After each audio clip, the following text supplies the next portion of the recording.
Լիլիթի միկրոֆոնը, որ դեպի ներքև անայում նորմալ է, DJI-ը։ Մասնագիտական հարցերը։ Քեզ դույով եմ դիմում, թե դուքով։ Դու ոնց ուզում ես։ Ուզի տենց դուք, սկզբից Դուք է լինում։ Վերջում դառնում այ ընկեր։ Ես քեզ բան եմ ասում։ Դե դրա համար դույով խոսանք։ Սկսվում է դուքից, հա։ Ես ոնց որ լրագրության բոլոր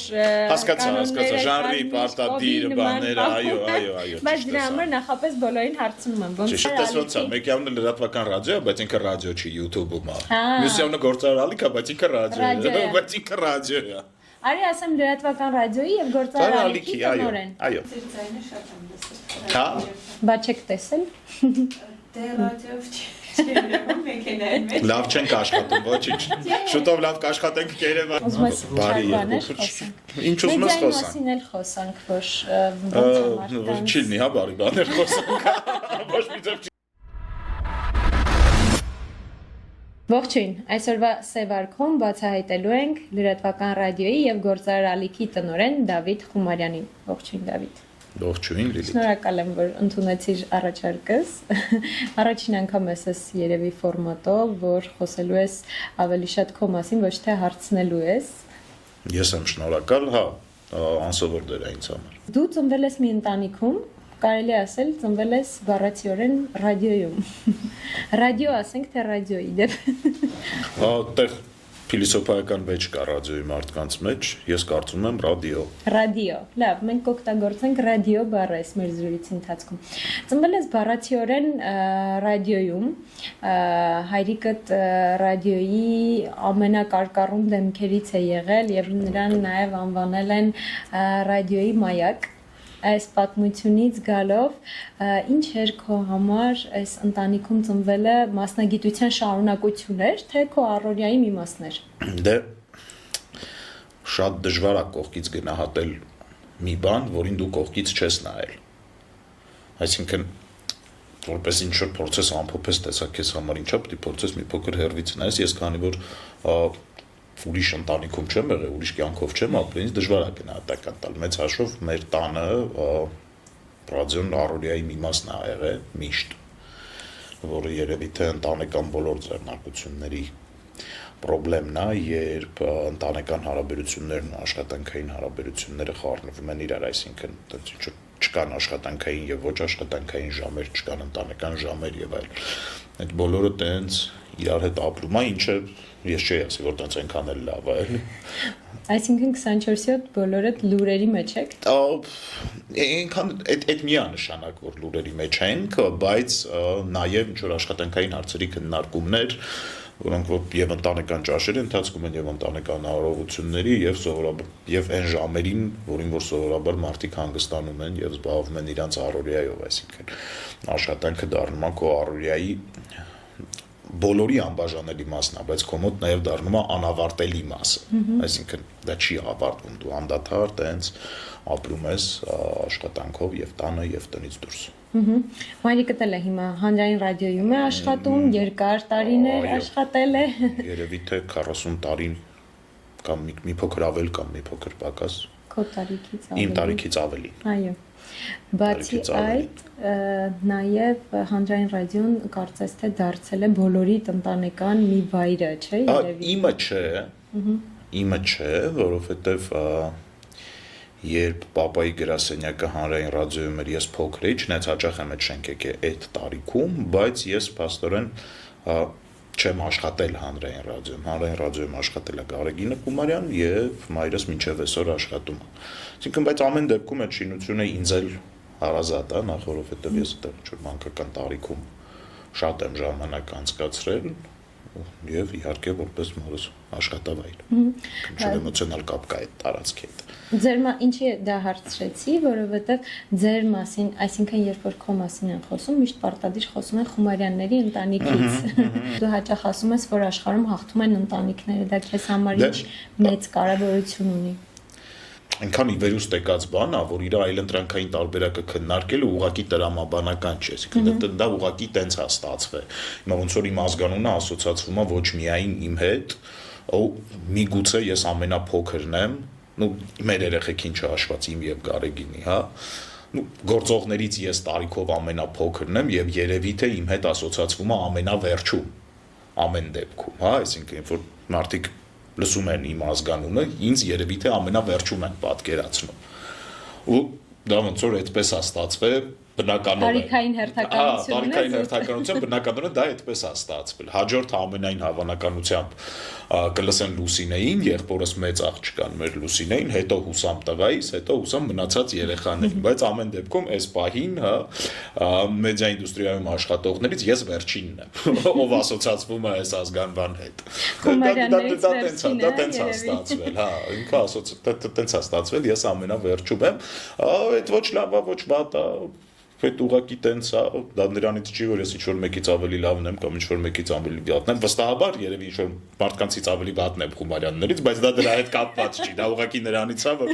ես վերջում եմ ծնվել։ Ինքնակրնադատություն, Լևոն Դավիթ։ Ինչի համար էր էս կարևոր, որովհետև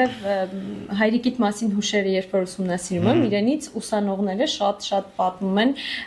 հիացմունքից բացի, որ նա շատ խիստ մարդ է եղել, դու ես հաճախ ասում, որ ինքը շատ խիստ է եղել, ընտանիքում ավելի շատ իր կերպարով հիացել եք, իրենից զգաստացել եք, վախեցել եք, ու այդ վախը ինչ է բերել ձեզ։ Ես կարծում եմ այդ ամեն ինչն էլ եղել է, չոր տղա կա մեր քաղաքում մեծացած, ով իր հորով չի հիացել, չի վախեցել ու չի զգաստացել միաժամանակ ու չի սիրել ու միաժամանակ այդ բոլոր զգացմունքները միախառնված։ Իմ կարծիքով ինքը ֆանտաստիկ նպատակասլաց է, այնքան էլ այդ բառը չի, էլի, այսինքն ինքը շատ խիստ է մոտենում աշխատանքին ու արդյունքին։ Այսինքն ինչ-որ մնացած մարդկանց համար նորմալ էր, որ այս գործը չի եղել, որովհետև ոնց որ համարում էր, որ այդ որովհետևները չկան, եթե ինչ-որ բան դու պիտի անես, այդ բանը դու պիտի անես, ուտեղ ոնց որ չկա որովհետև։ Այսինքն այդտեղ ինչ-որ աջակցախ չկար քննարկում, թե ինչ պատճառով դա չի եղել։ Դե ինչ-որ որոշվել է, որ այս բանը պիտի արվի, այս բանը ապա պիտի արվի։ Բայց կար վախ պապային ես ասեմ, պապան իմանա, որ պապան իմանա։ Իհարկե կար, հա։ Իսկ այդ ես կարծում եմ, որ դա բան է, նորմալ հարաբերություններ է տղաների եւ իրանց հայրերի միջեւ ամեն դեպքում սերունդների տարբերություն բոլոր։ Հա։ Բոլոր իհարկե։ Հետաքրքիր է մոտեցումը։ Չէ, իսկ դա բոլոր տարիքներից։ Իսկ ինչ որ տարիք կա, երբ որ քո ծնողը դադարում է քո ծնողն լինել։ Կարծում եմ չի դա։ Հիմա դու ես տղայիդ համար այդպեսին։ Ցավոք սրտի չէ։ Ցավոք սրտի ես տենց չեմ ու իրականում վերջում կերևա ոնց էր ավելի լավ։ Դա ես կարծում եմ, որ դա իմ թուլությունից է։ Այսինքն ինձ տենց է թվում։ Այսինքն որ խնդիրը իմ մեջ է, որ ես տենց ավելի տենց բանջիկ սուսի պուստի ազիզ չեմ բալիկ չան թուշտ բաչեմ, հա։ Ուրիշ բան կա, որ Լևոնը դեռ փոքր է, միգուցե ինչ-որ տարիք գա, որ ես էլ ավելի խստանամ։ Բայց դու ասում ես, օրինակ բոլոր տարիքներում հայրիկից հետ, պապայից հետ վախեցել ես։ Պետք է Լևոնի հետ քննարկել այդ հարցը, կարող է ինքն էլ է հիմա ինձանից վախում ամեն դեպքում ինչ-որ հարցերում, էլի։ Բայց դա դաստիարակության ինչ-որ մի մաս է համարում։ Խստություն, վախ, այդ սահմանը որտեղ է քո համար, քեզ համար։ Լիլիթ, գիտես ոնց է։ Ես կարծում եմ, որ ծնող չլինելով ես ամեն ինչ ուզում եմ իմանալ։ Հասկանում եմ։ Ես կարծում եմ, որ ամեն դեպքում մարդիկ պետք է իմանան իրենց սահմանները։ Չէ, այսինքն այն ինչ որ մենք այսօրվա հասարակության մեջ տեսնում ենք, այն ամեն ինչը որ մեզ նյարդայնացնում է, դրանից է որ մարդիկ չգիտեն իրենց չափը։ Այսինքն մարդը անցնում է իր չափը, անում է բաներ, որ ինքը չպետք է անի։ Դե երևի թե չափի զգացողությունը ձևավորվում է այդ տարիքում տանը։ Համաձայն եմ, հա։ Հիմա ցույց մենք տեսնում ենք այսօր հանրային կյանքում հասարակության մեջ որ մարդիկ չգիտեն հստակ իրենց չափը։ Մարդիկ անցնում են չափը ու դրա համար մենք ունենում ենք այն արդյունքը, որ մենք ունենք ու այն իրադարձություններն են տեղի ունենում, որ մենք հիմա տեսնում ենք, ոնց որ մենք ականատես ենք լինում։ Այդ չափի զգացման պակասությունից է։ Բայց դա միայն ընտանիքից չի գալիս, հիմա նաև դպրոց, մանկապարտեզ իհարկե դպրոց ու այդ շարունակվում է, որովհետև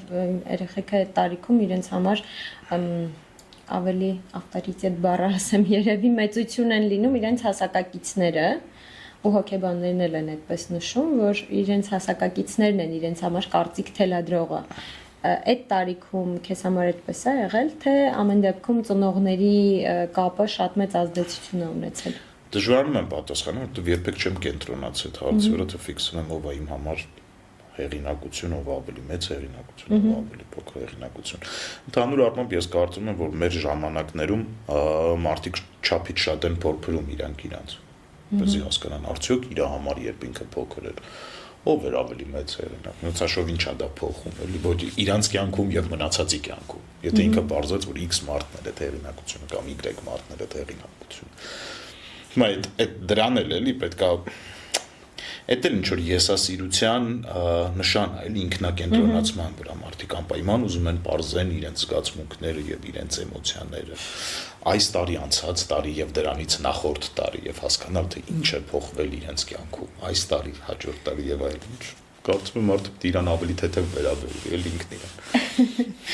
Իսկ դու թեթև վերաբերվել հետաքրքիր էր որովհետեւ հաջորդ հարցս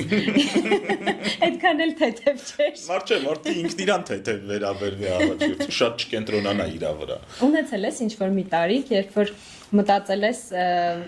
վախենաս որ հանկարծ հայրիկիդ պապայիդ նման չլինես կամ հակառակը նման լինես Երբեք չեմ մտածել որ իրան նման պիտի լինեմ կամ իրան չնման պիտի լինեմ Այսինքն չգիտեմ երևի կամ նենց ոնց որ կամ էլի երբեք տենց չեմ կենտրոնացել նրա վրա որ այս քո նման լի ես իրան նման լինեմ կամ այս մասում ես իրան նման չլինեմ չգիտեմ չեմ ֆիքս ոչ մի անգամ չեմ մտածել այդ ուղղությամբ 2020-ին իր մահից հետո դու ստանձնեցիր ռադիոյի ղեկավարման աշխատանքները ու այդ ավելի շոկ էր թե պատասխանատվությունը միանգամից զգացիր թե գալիս էիր տարի այդ պաշտոնին էս Տես նենց է ստացվել որ տես մենք այնքան էլ մեծ հիմնարկություն չենք այսինքն գործառույթների մեջ տնօրենի փոխտնօրենի ու շարքային լրագրողի մեջ տարբերություն այնպես չի այ որ Երբ որ պապան կար ես զբաղվում եմ ինչ-որ X գործով, հիմա ես եմ եւ ես զբաղվում եմ ինչ-որ Y գործով։ Մեր մոտ բոլորը մեծ հաշվով ամեն ինչ անում են, ու այդ պաշտոնական անվանումները մենակ թղթի վրա են մեծ հաշվով մնում։ Այսինքն պատասխանատվությունը հավասարաչափ բոլորը զգում են։ Երևի թե բոլորը չեն զգում, բայց գործում նույն բանն են անում։ Այսինքն այդտեղ եթե մենք խոսենք գործառույթների եւ պատասխանատվության ընկալման մասին, երևի թե իհարկե տարբերություն կա բայց այնպես չի որ դրանից հետո ես սկսեցի ինչ որ ուրիշ բանով զբաղվել էլի մենք ամեն դեպքում փոքր ձեռնարկություն ենք ցավոք սրտի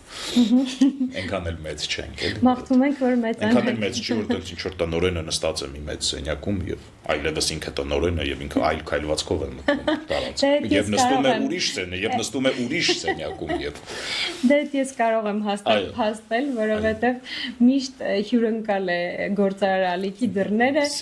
երևի մենակ ես եմ թակելով մտնում բոլորը ազատ ու միտք ու ելք են անում Այսինքն այնպես չի որ երեք ես շարքային մարդ է իսկ այսօր ես տնօրենն եմ եւ դա Բայց ես ավելի պատասխանատվության մասին էի ուզում հարցնել այդ երբ որ էլ պապատ չկա այդ պատասխանատվության մասին է խոսքը որ պատասխանատվությունը միայն քո վրա է Նոր միայն իմ վրա չի Ես միշտ ամփոքրն եմ եղել, միշտ ինձ վերև մարդ ա եղել եւ Աստծուն փառք դեռ կա, միշտ ինչ որ տեղ կա գցելու պատասխանատվությունը, ասել որ մեծը դու ես, դու զբաղվի, դու մտածի ինչ որ Կարեգինը Խումարյան Վակլեսի մենք ողջունում ենք իրան ամեն դեպքում, այսինքն միշտ ես ամեն դեպքում միշտ փոքրն եմ եղել ու ամենաերեսը առածը ու մեկը տենց կարող ասեմ որ դու ես փոքրն եմ, դուք որոշեք։ Բայց նենց չի որ ինչ որ կտրուկ փոփոխություն, ես չեմ ֆիքսել որ ինչ որ փոփոխություն եմ զգացել պատասխանատվության առումով Վախենի մասին երբ որ խոսում ենք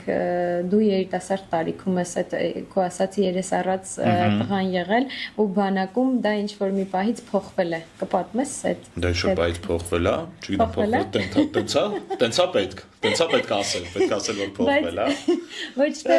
պետք է այլ մի հատ դեպք ես պատմել որ կուզենամ նաև պատմել Չեմ ուզենա պատմել, որտեղ են մարդիկ ովքեր որ դրան մասնակցել են դեռևս կան ու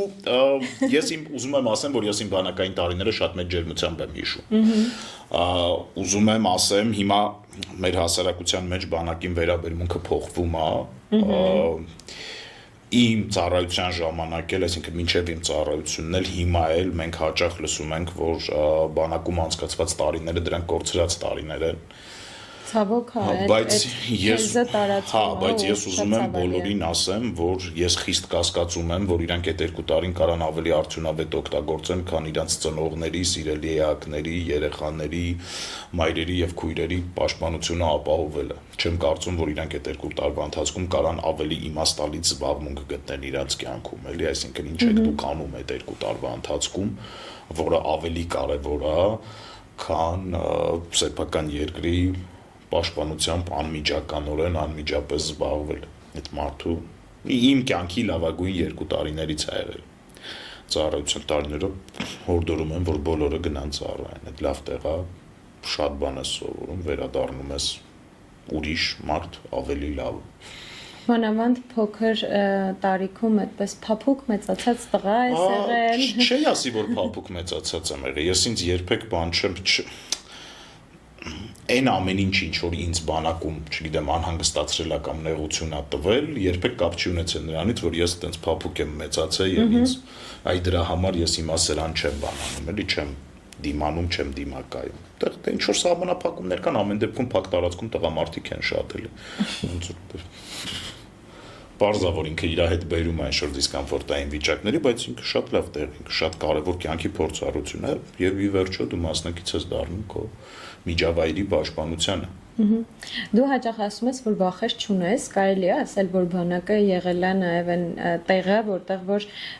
այդ վախերի հաղթահարման փուլը անցել ես նաև այդ տեղով։ Ես ուզում եմ ճշգրտեմ, ես չեմ ասել, որ վախեր չունեմ, ես ասել եմ, որ ֆոբիաներ չունեմ։ Դրանք տարբեր բաներ են։ Ֆոբիան իրացիոնալ բան է։ Վախը ռացիոնալ բան է։ Չէ, համաձայն ես, չէ։ Այո, իհարկե համաձայն։ Ֆոբիան եւ վախը տարբեր բաներ են։ Չէ, շատ բաների համար եմ բախում մեծ հաշվով, հա։ Որ ընտանիքիս համար եմ բախում, երեխաներիս համար եմ բախում, իմ միջավայրի համար եմ բախում։ Ի վերջո մեր պետության համար եմ բախում, ինչքան էլ դա դեռ բան չի հնչում։ Այո, բայց վախենալու է։ Բայց պետել են շատ նարատիվներով նաեւ ինձ թվում է որ փչացրել, որովհետև ամեն դեպքում սեփական երկրի նկատմամբ իր ճակատագրի մանավանդ այն պայմանները, որտեղ հիմա ապրում ենք, բնականաբար նորմալ է այդ վախը ունենալը ու ինչ որ մի ձևով մեզ փորձում են բթացնել, որ երկրի համար վախ ունենալը նորմալ չէ։ Համաձայն ես։ Դե հա, իհարկե։ Չէ, մեզ ասում են, որ մեր երկրում ամեն ինչ նորմալ է, մենք վախենալու բան չունենք։ Եվ ընդհանրապես փոխվում է, ըստ իս հիմա, փորձում են փոխեն մեր մարդկանց ընկալումը առ սեփական պետությունը, առ սեփական միջավայր, այսինքն մեզ փորձում են բացատրեն, որ պետությունը նրա համար է, որ մարդիկ կուշտ լինեն։ Բայց մեծ հաշվով այդ այնքան էլ տենց չի, որտեվ կուշտ լինելու համար պարտադիր չի սեփական պետություն ունենալ։ Կան աշխարհում շատ պետություններ, որտեղ որ հայ մարդը կարա գնա եւ շատ ավելի կուշտ ապրի, քան այսօր Հայաստանում։ Այսինքն մենք չենք շարունակում ապրել Հայաստանում, որովհետեւ ստեղ մեր ավելի շատ երշիկ է հասնում, քան աշխարհի որևէ անկյունում։ Մենք ապրում ենք Հայաստանում, որտեղ ունենք ինչ-որ իրացիոնալ, էմոցիոնալ կապվածություն, այս տարածությանը Հայաստանում ապրելու։ Դե հա, այս տարածությանը եւ ստեղ ապրող մարդկանց հետ մենք ունենք ինչ-որ էմոցիոնալ կապվածություն ու դա կարծում եմ չի կարելի կոնվերտացնել ինչ-որ նյութական բաների, այսինքն համեմատություն դնել։ Սա նրա հետ էլ։ Համաձայն եմ, հա։ Որոշում կայացնելու մասին խոսեցինք, մի հետաքրքիր եւ իրացիոնալ ֆոբիա կա, դեսիդոֆոբիա է կոչվում։ Որոշում կայացնելու վախն է, որպես ղեկավար ունեցել ես այդ վախը ինչ որ մի որոշում կայացնելու, որը կփոխի գործի ընթացքը, գուցե հաջողության ընթացքը, նմանատիպ բաներ ունեցել ես։ Որոշում կայացնելը շատ բարդ բան է իրականում, էլի, բայց նաև շատ կարևոր։ Դեվ ի վերջո մենք ձեզ հետ սիրելի Լիլիթ քրիստոնյա մարդիկ ենք։ Մենք որոշել ենք դույով խոսել։ Այո։ Ես քեզ հետ սիրելի Լիլիթ քրիստոնյա մարդ եմ։ Եվ մարդը չմարդուց տարբերվում է բանականությամբ, հետեւաբար որոշում կայացնելու ունակությամբ, ըստ Աստվածաշնչի, չէ՞։ Մարդուն տրվել է բանականություն, որոշում կայացնելու ունակություն եւ հնարավորություն, այսինքն եթե դու որոշում չես կայացնում, դու չես ընտրում աճ կամ ձախ ճանապարհ, ուրեմն դու մարդ չես մեծ հաշվով։ որովհետև դրանով ենք մենք տարբերվում։ Իդեպ այդտեղ հիշի ինչ էի ուզում ասել, այս վերջերս Շանս էի զբոսանքի հանել ու ինքը մի ոտքից կաղ է ու մի ուրիշ շան տիրոջ տեսանք, ասում է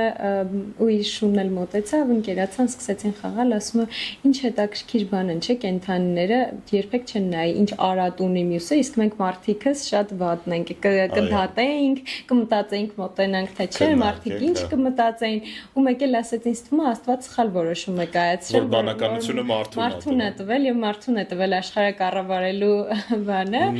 իրավունքը ու այդ այնքան ինձ մտածելու տեղ տվեց։ Այս զուտ ընթացքում հիշեցի, որ ասեցիր։ Հա, այսինքն մեր տարբերությունը այդ որոշում կայացնելն է, դե անդադար մենք որոշումներ ենք չկայացնում միշտ ամեն օր, դե ես օրինակ փորձում եմ հիմա իմ երեխաների հետ փորձում ամեն ինչ անեմ, որ իրանք մաքսիմալ փոքր տարիքից սովորեն որոշում կայացնել մանր եւ միջին որոշումներ։ Իսկ միշտ փորձում եմ, որ վերջին խոսքը իրանց լինի, որ իրանք չսպասեն, որ իրանց փոխարեն ինչ-որ մեկը որոշում կայացնի։ Որովհետեւ երբ որ դու դադարում ես կայացնել որոշում, դու կարծում եմ, որ դադարում ես մարդ լինել։ Մենք վերադառնում ենք նախորդ թեմային։ Ինչի ենք մենք ուզում սեփական երկիր ունենանք, որպեսզի մենք կայացնենք մեր որոշումները։ Ոչ թե որ մենք ավելի կուշտ ուտենք, ավելի լավ ապրենք, ավելի գեղեցիկ հագնվենք, այլ որ մենք ունենանք որոշումներ կայացնելու հնարավորություն։ Դրա համար ենք մենք, այսինքն դրա համար են մարդիկ համախմբվում ու պետություններ կազմում, որպեսզի որոշումներ կայացնեն, ոչ թե որ լավ ապրեն, կամ որ համով բաներ ուտեն, էլի։ Հա, ռադիոն էլ է հենց այդ սկզբունքով հիմա առաջնորդում փորձում է։ ենք։ Գործելու ժամանակն է, երգելու ժամանակ չկա։ Այսինքն դե ռադիոյի մասով ստեղ էլի բան կա, էլի, այսինքն վստահ եմ դու նկատել ես։ Ես էլի փորձում եմ նենց անել, որ խմբագրական աշխատանքին ներգրաված բոլոր մարդիկ ունենան որոշում կայացնելու հնարավորություն, ու որ դա լինի իր որոշումը, ոչ թե իմ որոշումը։ Որտեվ իմ որոշումներ են դրանք։ Ես որոշումը կայացրել եմ, այս մարդուն հրավիրել եմ, ներգրավել եմ խմբագրական աշխատանքի։ Դրանով իր աշխատանքի մասով իմ որոշումները պիտի ավարտված լինեն։ Հաջորդիվ որոշումները պիտի ինքը կայացնի։ Հետաքրքիր է այդ, որովհետև այսօր մեդիայում բոլորը ինչ որ մեկի հետ ասոցացվում են, դուք այն եզակի մեդիաներից եք մնացել, որ չեք ասոցացվում որևէ մեկի հետ, ու մի անգամ հետաքրքիր միտք ասացիր, որ պապաս մեր համար ռադիո է հիմնել, որ ես ուրիշի համար չաշխատեմ։ Դե հա, երևի,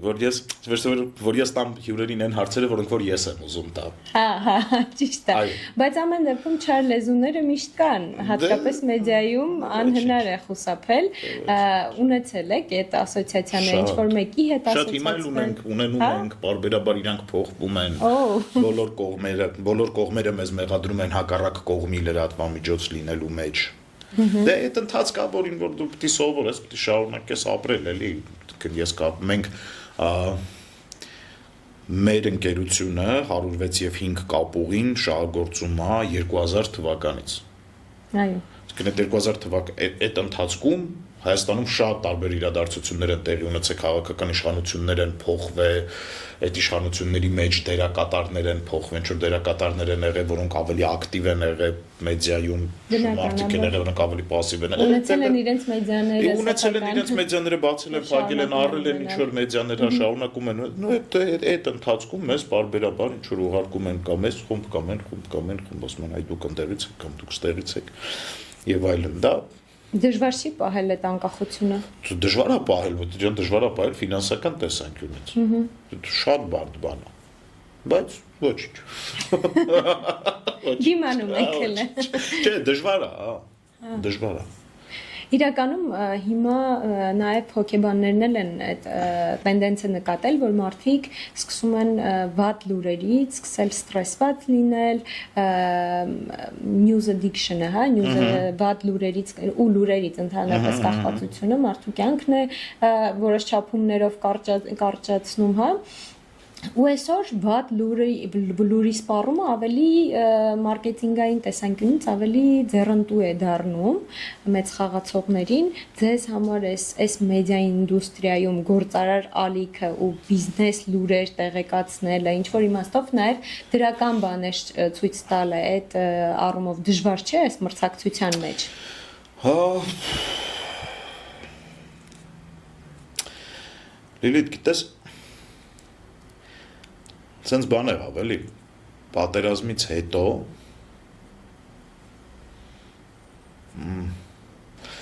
լրատվական ռադիոն, եթե քեզ դիտում են նաև այն մարդիկ, ովքեր որ մեր ռադիո լսողներն են կամ մեր ռադիո դիտողներն են, հուսանք, հա։ Լրատվական ռադիոն շատ հստակ ուղղություն ունեցող լրատվամիջոց էր։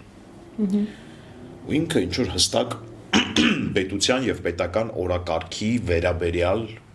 լրատվամիջոց էր 20 թվից հետո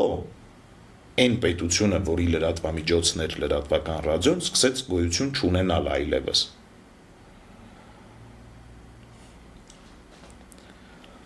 եւ հետեւաբար իր լրատվամիջոցն էլ պետք է սկսի գոյություն չունենալ հա որովհետեւ հիմա մենք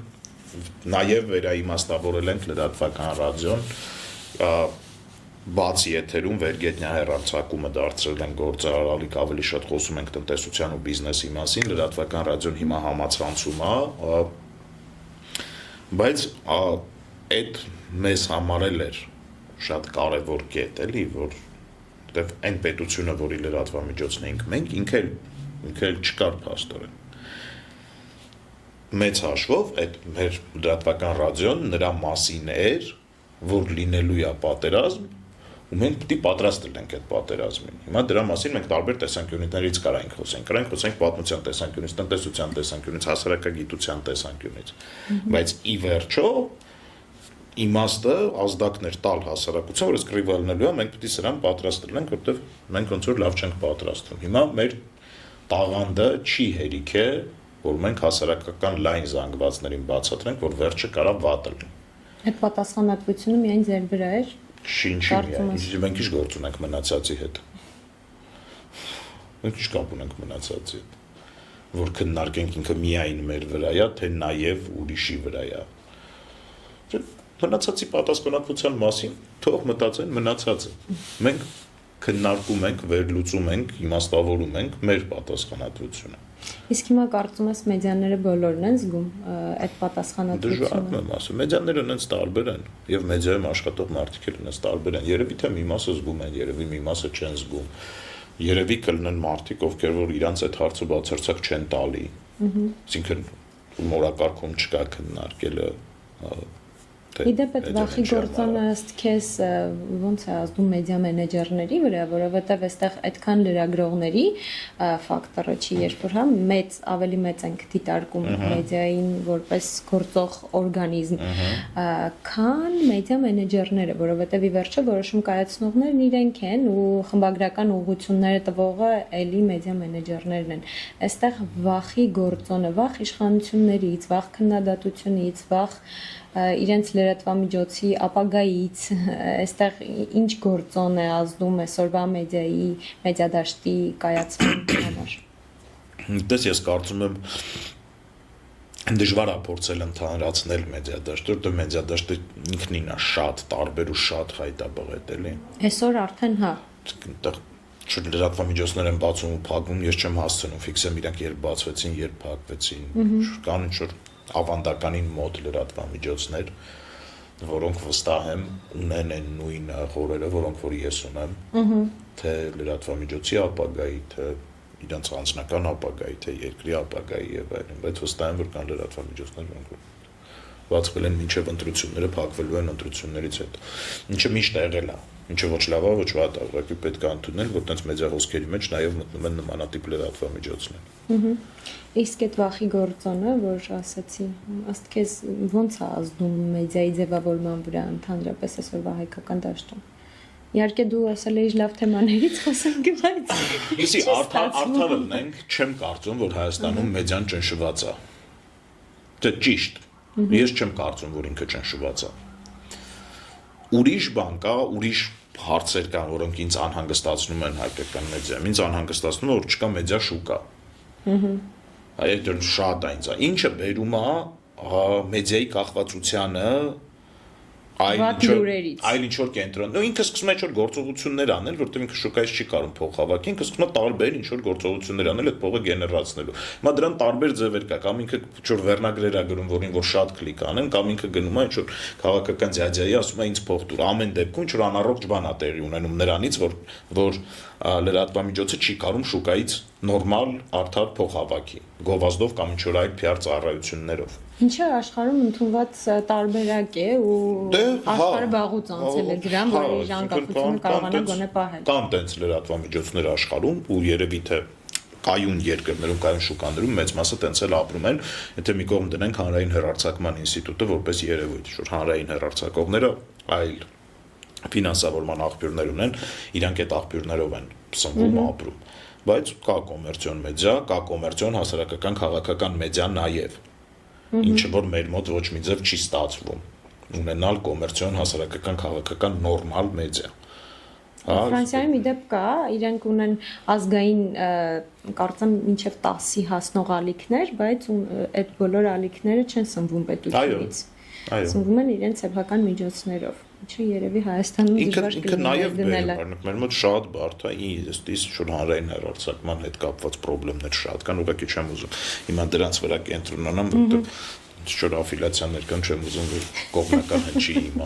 ասածը, բայց այդ խնդիրները կան ու բոլորը գիտեն դրա մասին, որ կան էլի։ Լավ, խոսենք քո կերպարի մասին եթերում, ես նույնիսկ կերպար ունեմ եթերում, որի մասին կարելի է խոսել։ Ապա խոսենք իմ կերպարի մասին եթերում։ Շատերը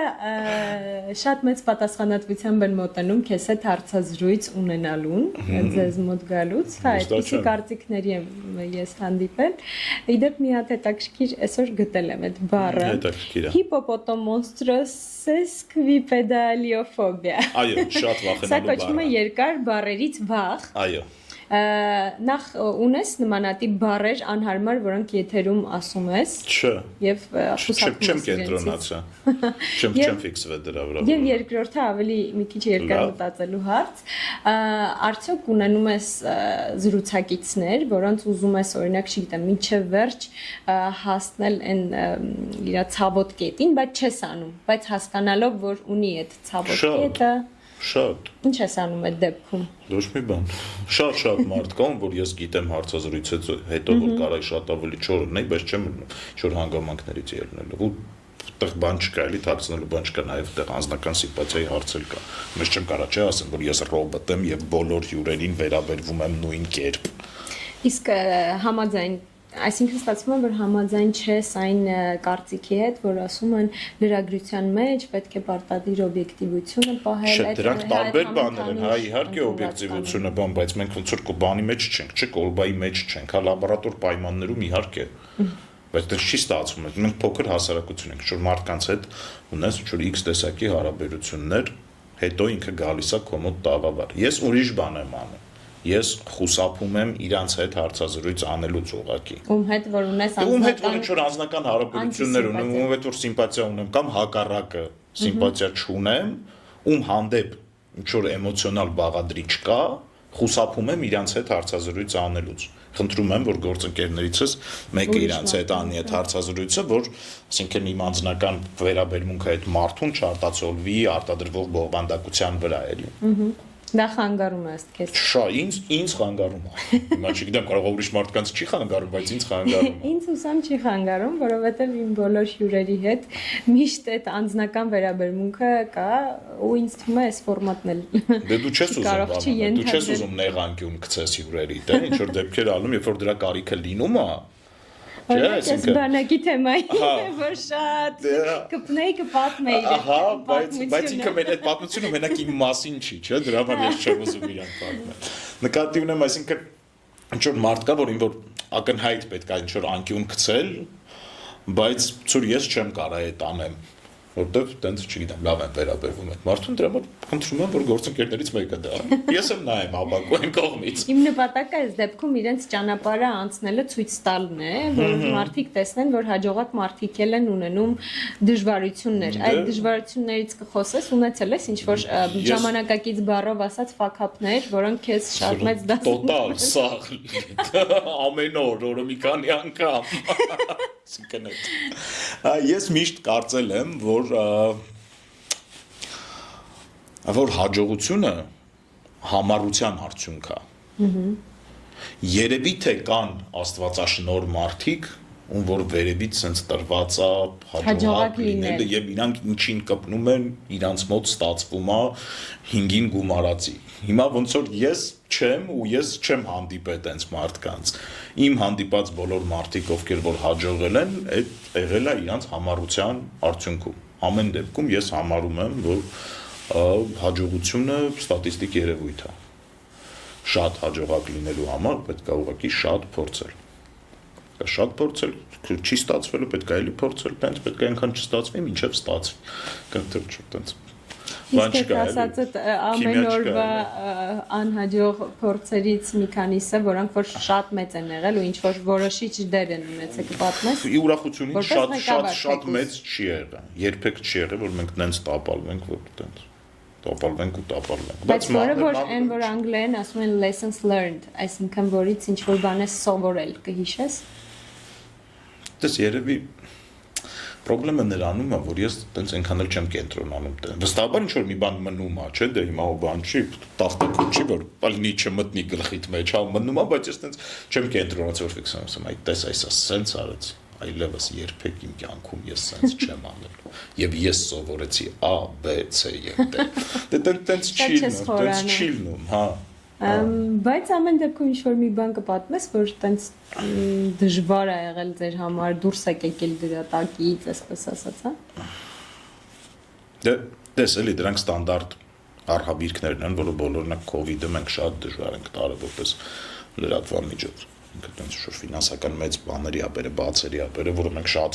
դժվարությամբ ենք լրացրել։ Բայց ինչ արեցիք։ Լոկդաունի ժամանակ, հա, մենք լոկդաունի ժամանակ, երբ որ գովազդային հոսքերը կանգնում են, ինչ-որ մի ձևի դու պիտի թիմը կարենաս պահես, էլի ես շատ շնորհակալ եմ գործընկերներին, որոնք որ մնացին աշխատեցին, շարունակեցին աշխատել։ Մենք օրինակ 17 թվին, եթե ես չեմ սխալվում, ինչ-որ հերթական որ խորը ֆինանսական ճգնաժամ ունեինք, մենք մի որոշ ժամանակ չէ, բավականին երկար, այսինքն 17-ից երևի թե մինչև COVID-ը, մինչև 19 թիվը մեր լրատվամիջոցը դարձրեցինք բաժանորդագրային վճարովի։ Հիմա օրինակ չունենք բացահայտված, բայց այդ որ մենք արեցինք, ես մի անգամ եւս առիթներ էլի ունեցել եմ, ուզում եմ բոլոր այն մարդկանց, ովքեր որ մեզ բաժանորդագրվել են, առանձին շնորհակալություն ասեմ, որովհետեւ իրականում իրանց շնորհիվ է, որ մեր լրատվամիջոցը մինչև այսօր կա։ Այսինքն այդ դժվարագույն պայմաններում այդ մարդկանց աջակցությամբ մենք կարողացանք հաղթահարել հերթական ճգնաժամը, որոնք որ մեր մոտ հաճախ լինում են։ Իդեպ Հայաստանում այդ բաժանորդագրվելը վճարովի դեռ տարածված մշակույթ էլ չի, մարդիկ սովոր չէին դրան։ Հիմա ավելի քան սովոր են, քան այն ժամանակ։ Հիմա էլ այնքան նորմալ չի, բայց երբ որ մենք ես հիմա նայում եմ, օրինակ դրա ավտոմատացված գործիքներ կան, Patreon կա, Boosty կա եւ այլն, հա, որ տենց գործիքակազմ կա, բայց այն ժամանակ այդ ոչ մի բանը չկար։ Այդ ժամանակ մենք որ մարդկանց ասում էինք, որ մենք սա անելու ենք, մարդիկ մեզ ասում էին, եթե մի բանը ռադիոյով ձրի լսում ես, ինչի պիտի ինտերնետում փոխտաս, բան շատ անհասկանալի, այսինքն մեծ սկեպտիցիզմ կար դրա վերաբերյալ էլի, շատ մեծ սկեպտիցիզմ կար, բայց մենք հաջողել ենք ու մենք մի օր անպայման վերադառնալու ենք այդ մոդելին։ Այսինքն մի օր այդ օրը գալու է, մենք նորից դուրս ենք գալու, գոնե բովանդակության մի հատվածը դարձնելու ենք վճարովի բաժանորդագրային, որովհետև դրանք ամենաարդար հարաբերություններն են լսարանի ու լրատվամիջոցի մեջ։ Ամենաարդար հարաբերություններն են, ամենա։ Իրանք իրար այդ process-ը իր հետ էլի ինչ-որ խնդիրներ ա բերում։ Ես իրականում հասկանում եմ ինչի Հայաստանում դա այնքան էլ լավ չի ստացվում։ Որովհետև մեծ Patreon-ները մեծ բաներ են ունենում ակնկալիքներ։ Չէ, որտեվ շուկա չկա։ Մենք այսինքն տեղից էլ փոքր լսարանով շուկաներ են, մեծ հաշվով, չէ։ Հայոց լեզվին տիրապետող երևի թե աշխարհում կա 3-4 միլիոն մարդ։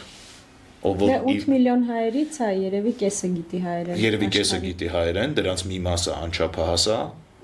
չէ, ում հետաքրքիր չի այն բովանդը, այսինքն վերջում շուկան շատ է նեղվում, էլի։ Նմանատիպ իրավիճակներում փոքր շուկաներով երկրներում շատ դժվար է 100% բաժանորդագրությամբ պահել լրատվամիջոց ինչ որ պետք է ինչ որ բանի գնալ էլի մոդելի գնալ երբ դու եւ SS եւ NS մի քիչ բովանդակություն ունես բաժանորդագրային մի քիչ գովազդես վաճառում չգիտեմ մի քիչ շուտ այլ PR ծառայություններ ես վաճառում Այս քո աշխատանքի մի մասն է, որը մտածում ես ռադիոն ինչպես պահել, իսկ ընդհանուր աշխատանքային միջավայրում քեզ ինչպիսի տնօրեն ես համարում։ Ես իդեպ հանուն արդարության ասեմ, որ ձեզ միշտ անվանում եմ ամենաառողջ նյուզրումը։ Դե շնորհակալ եմ շատ։ Բայց դու ինքդ քեզ ինչպիսի ղեկավար ես համարում։ Ես կարծում եմ, որ ես շատ եմ թույլ թողում խմբագրությունը ժամանակ առ ժամանակ։ Լսեցիք։ Հա, չէ, ճիշտ։ Այս ուղղված բայց այդ ասեմ, այդ կարա ալարկոտությունից էլ լինի։ Այդ կարող ես ուղղակի մեկ ալարում եմ զբաղվեմ եւ անեմ այն ինչ որ պետք է անել։ Հա, համարում եմ, որ երևի թե պետք է մի քիչ ավելի ձիգ լինի։ Դե ինքը ունի իր եւ դրական եւ բացասական կողմերը։ Որն է դրականը եւ բացասականը։ Դե բացասականը այն է, որ որից սկսենք բացասականից թե դրականից այդ կարևոր է դու որից ես ուզում ունեմ լավ եւ վատ լուր հա դու որից լավից թե վատից որից վատից որով ավարտենք դե վատը այն է որ շատ հաճախ բոլորս նաեւ ես հստակ չենք ընկալում պատասխանատվությունը որը մեր վրա կա Բայց մի քիչ առաջ ուրիշ բան էիր ասում որ բոլորը պատասխանատվությունը ընկալում են ապրիորի Հասկանում եմ, որ մենք լրագրող ենք եւ դա շատ պատասխանատու աշխատանք է, բայց որ նյութը պետք է 17:00 պատրաստ լինի, այդ դրա պատասխանատվությունը չենք ընկալում։ Չէ, երբ որ դիսցիպլինա չկա, բայց նաեւ ուրիշ բան կա։ Հա, ես խորը համոզմունք ունեմ, որ լրագրողը պետք է լինի ազատ մարդ բոլոր տեսանկյուններից։ Հա, ձեր մոտ են հիստերիան չկա լրատվական։ Ինքը չի կարա, որը կա մյուս տեղերում։ Ինքը չի կարա առողջ դատողություններ ունենա, եթե ինքը ճնշված է։ Հա, ինքը պետք է ազատ լինի բոլոր իր գործունեության բոլոր կետերում, որպեսզի ազատ լինի նաև տաղավարում լրագրողական աշխատանքը կատարելուց։ Այսինքն ընկճված մարդը ինքնին չի կարա ազատ հարցազրույցավար լինի։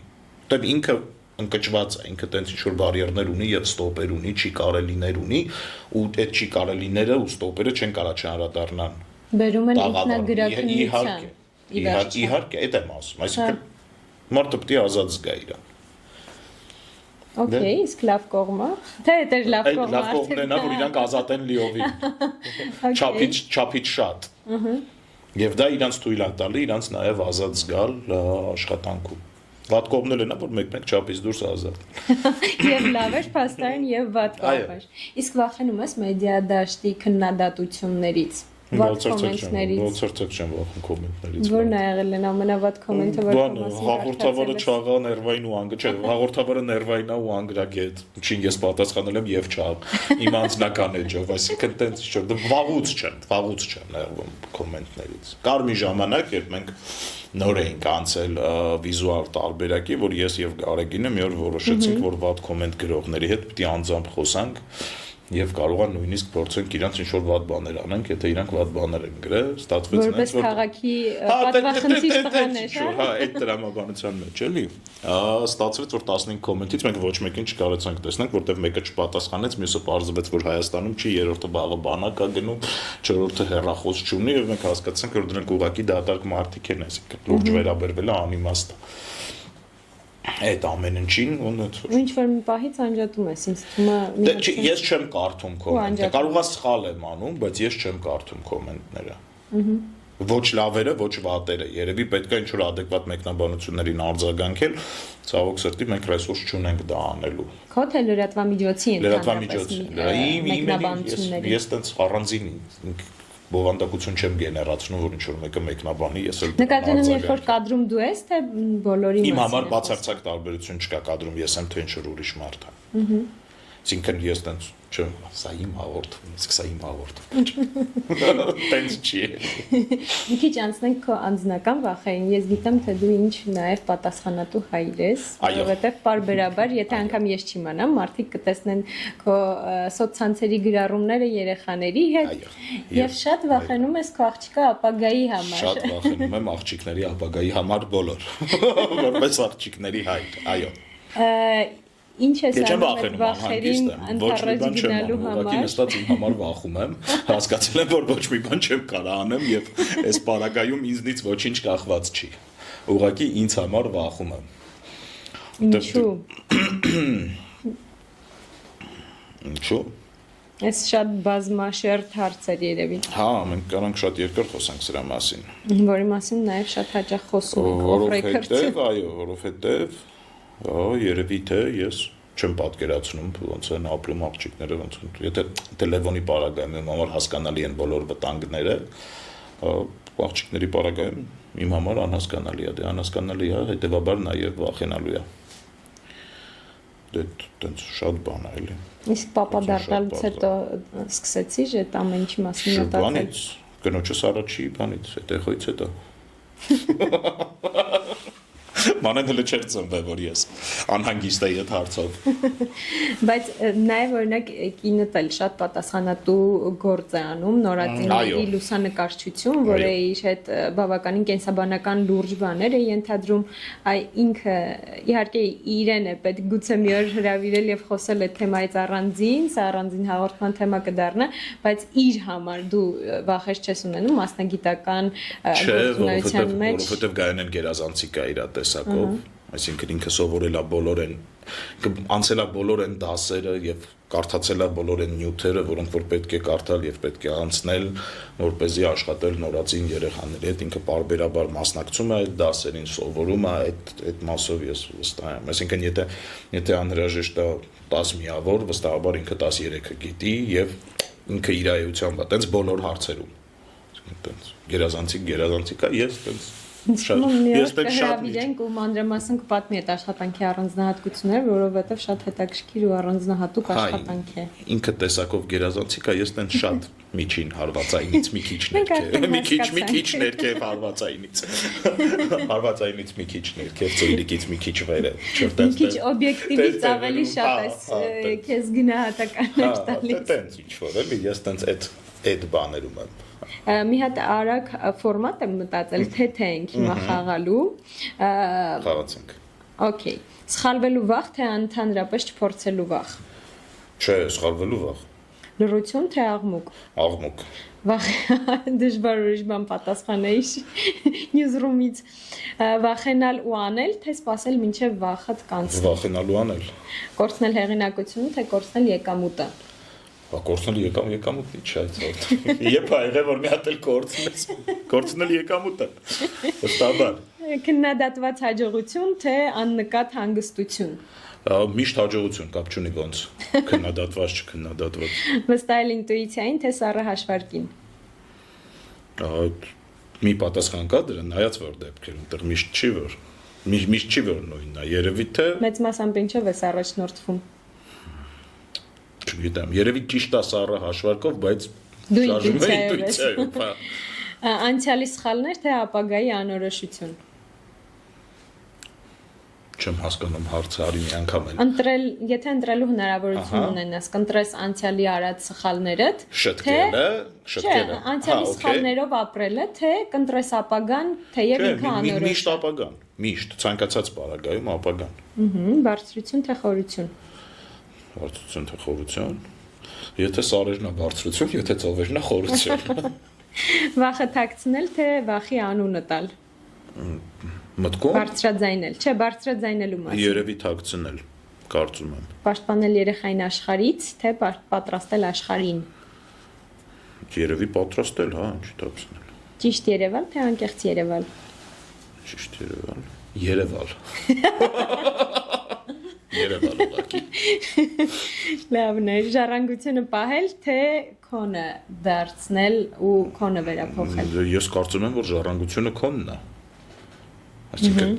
քոնի եւ ժառանգության մեջ չկա բան, ժառանգությունն էլ չէ։ Ժառանգությունը փոխանցել։ Շատ հետաքրքիր տարբերակ։ Հորը նմանվել, թե հայրիկից հեռանալ։ Եթե այդ երկուսի մեջ է, ապա նմանվել իհարկե։ Եվ վերջում վախը քեզ ավելի շատ պահպանել է, թե սահմանափակել։ Չգիտեմ, երևի թե պահպանել։ Լավ, հետաքրքիր տարբերակներ էին ու շատ քեզ նման։ Այս հատվածում ունենք նաև մի փոքրիկ հատված, երբ որ փակում ենք քո աչքերը, եւ մենք ունենք սև արգաղ, իրեն այստեղ ի սկզբանե չենք տեղադրել, հիմա կխնդրենք, որ բերեն մեր սև արգաղը, դու պիտի գուշակես աչքերդ փակ, թե ինչ կա մեր սև արգաղում, եւ եթե գուշակես, ունես նվեր։ Լավ, իսկ եթե չգուշակեմ։ Կտեսնենք։ Իսկ ինչ նվեր է։ Այդ կարևոր է։ Այո, գուշակեմ թե չգուշակեմ։ Նվերը ուրեմն Talking Candles-ի արոմապրոդուկտներ եւ մոմեր արտադրող Talking Candles-ի նվերն է, որը հայկական բրենդ է եւ արդեն 5 տարի է գործում է Հայաստանում։ Այդպես ինձ թվում է դու չես օգտագործի եւ կնվիրես։ Բայց ամեն դեպքում կնվիրեմ, չէ։ Տանը, այո, մի քիչ դանդաղ է գալիս Իսկ աչքերը ոնց ասենց են փակել, չէ, մենք ունենք հիմա քեզ առանձին աչքափակիչ աչքակապիչ, այո, խոսենք դու ինչ էիր ասում, ոսկեղենիկ հայերենով խոսում։ Այո, ոսկեղենիկով, աչքակապիչ։ Խնդրեմ։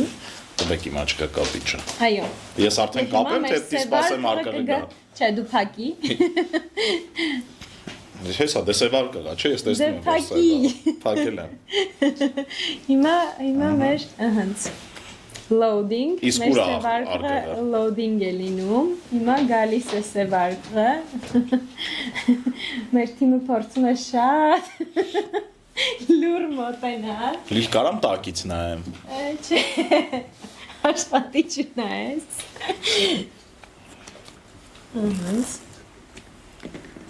Ես բացում եմ սև արկղը եւ կարող ես ձեռք տալ եւ նայել ինչ կա։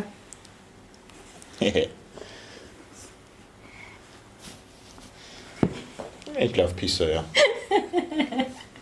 Բացեմ։ Այո, բացի, ինքը Gucci-ն է եւ հատուկ մեր հետեւողների համար ասենք, որ իրեն չենք ստիպել իր մամայի համաձայնությամբ է, որը մեզ նկարում է կադրից այն կողմ։ Տանոթացեք։ Շատ լավ փիսա է։ Աչքերը։ Մի գնա։ Որպես luxury piece-իկ ինքը որոշեց, որ այսօր պիտի նկարահանվի։ Եւ քանի որ գուշակեցիր, մենք քեզ համար ունենք նվեր։ Իսկ տված փիսիկն է նվերը, կտակ ինձ կտանեմ հետս։ Չէ, դժվար։ Խնդրեմ, հատուկ քեզ համար մտածված։ Եվ էլի եմ ասում, ինձ թվում է դու չես օգտագործի եւ դա կհասնի Գայանեին։ Դե ես ճիշտ ասած ուզում եի օգտագործեի, բայց ոնց որ բառացի ասեցին, որ սա իմը չի։ Եվ ստիպված այո, ես չեմ օգտագործի եւ կտամ Գայանեին։ Շնորհակալ եմ շատ։ Ամեն դեպքում բացիկը քո անունով է։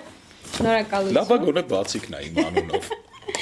Կա ինչ-որ բան, որպես ամփոփում կուզես մեր զրույցին նշել եւ կարող ես Որպես ամփոփում ուզում եմ ասեմ, որ ես շատ շնորհակալ եմ, ինձ շատ հաճելի էր, ես վստահ եմ, որ դու հաջողելու ես այս նախագծում եւ ձայնդ լինելու է անսպառ եւ կանչելու ես նորմալ հյուրեր, ոչ թե իմ նման։ Իրականում ոնց քո կերպարը տաղավարում, հա, մարդկանց ովքեր տաղավարում կերպար ունեն, այո, այդպիսի մարդկանց։ Ինչպես մենք հասկացանք Դավիթը շատ հումորով է, որը չի երևում գուցե իրենց եթերներից, բայց մեր եթերից զգացվեց, կարող ես փակումը դու անել։ Այսքանը կհանդիպենք, ոնց է շաբաթը մեկով, ոնց եք դուք հանդիպում։ Այսքանը կհանդիպենք հաջորդ շաբաթ Լիլիթ Հարությունյաններ տաղավարում։ Շնորհակալություն Դավիթ Խումարյանին մեզ հյուրընկալվելու համար։ Piso. Ապրես, իրա։ Ստեղա։ Շնորհակալ ապրում եմ։ Piso։ Կարող ես տեղ քանդես։ Արի գուչիկ։ Արի։ Ձիվանի հետ մի գույնի են, տես։ Գուչի կարող է դուրս գաս։ Թե դուր է եկել։ Կարող եմ ինտերվյուս Գուչիի հետ անեմ։ Դավայ։ Գուչի, արի։ Գուչի։